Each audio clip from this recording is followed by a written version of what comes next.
heard the words, my body refused them. His hand slipped lower in mine, my grip closed harder. I could feel the dark in him, trying to cross into me. I should have understood. He had spent his whole voice teaching me that some endings save what still can live.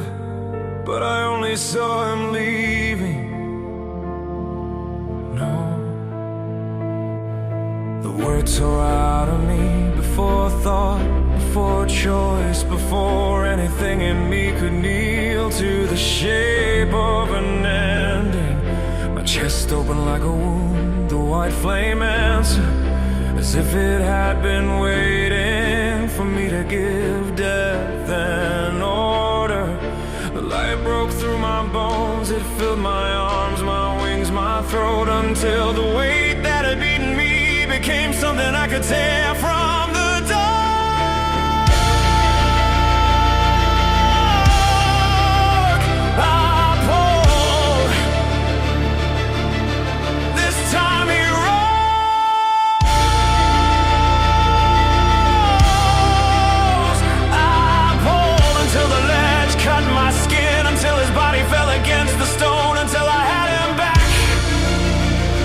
Did not answer.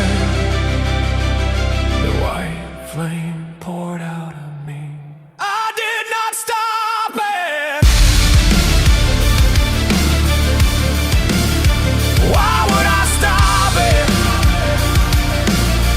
It had brought him back to my hands. It had burned the black rod from his arm. It had touched the wound in his side, and the sickness withdrew. For once, it did not take. For once, something in me gave back. The air cleared around us. The monster screamed and broke apart. The ash lifted. The ground remembered green. I thought of confluence. All those streets, all those people, all that life pulled out while I was still inside the dark. But this was different, this was light, this was breath returning, roots finding water, flowers opening where nothing should bloom. For once, the world did not empty because of me. For once, something good came out of my head.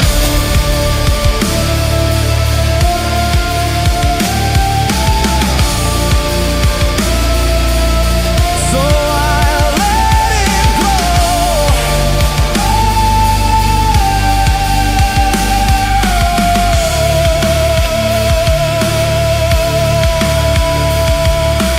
Roots split the stone, small leaves broke through the ash. White flowers opened in the cracks, then more, then more.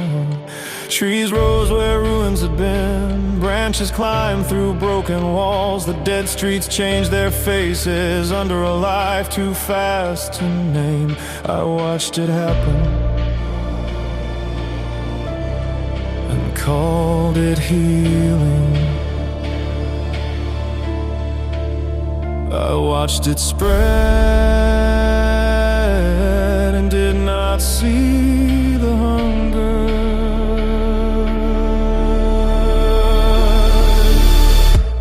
Another pain struck behind my eyes, the same as before in front of the major node. Sharp, sudden, a voice inside the white. Kael, I know you. your flame is killing him. The words stop me cold, no. White doesn't do that. White heals, white saves.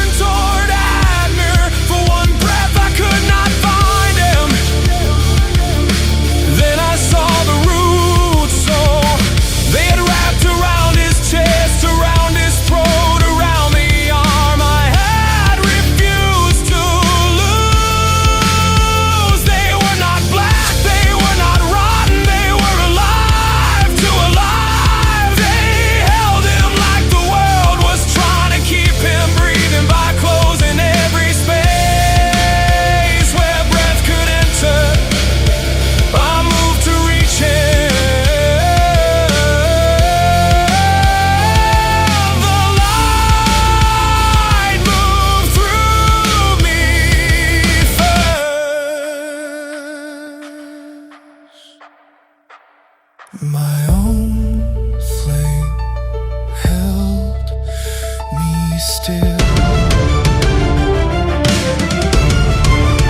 He poured from my skin, from my wings, from every place in me that had believed life could do no harm. And his lips parted without sound. I could not let go of the light. I could not reach him through it. So I spoke to the voice because I had nothing left.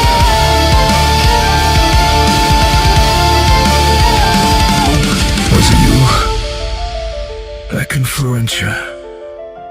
Was it you who helped me? I cannot speak long. Then tell me how to stop this. Do not stop the white. Give it a limit. How? Call the black. My blood went cold. The black was the city without breath. The black was every street I remember. The black was what I held behind my teeth because I was afraid of what my fear could do. I looked at Abner. The roots tightened. The white kept saving him toward death. Remember his words.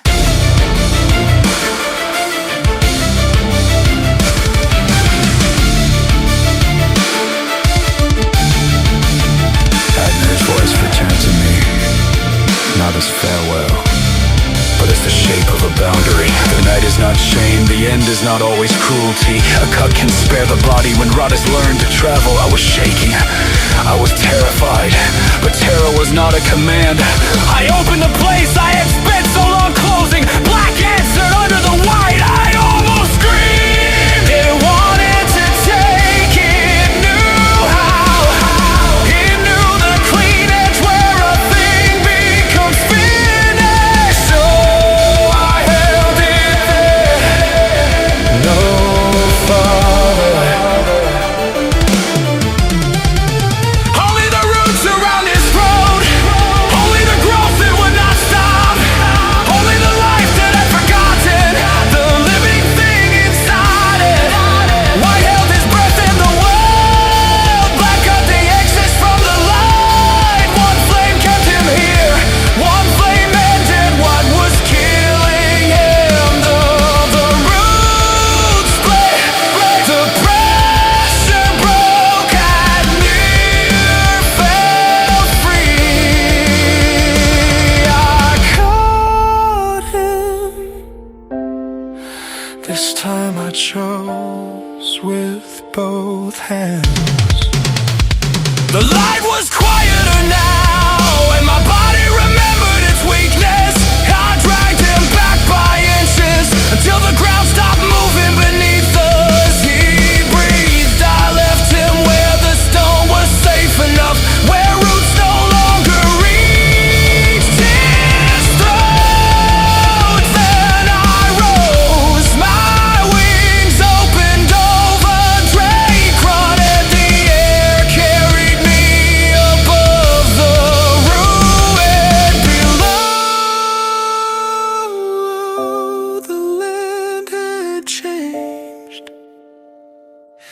Black scars still crossed the earth. The old wound still slept beneath the roots, but trees stood in the ash. Flowers covered broken roads, and places that had never known spring were shining too brightly to trust.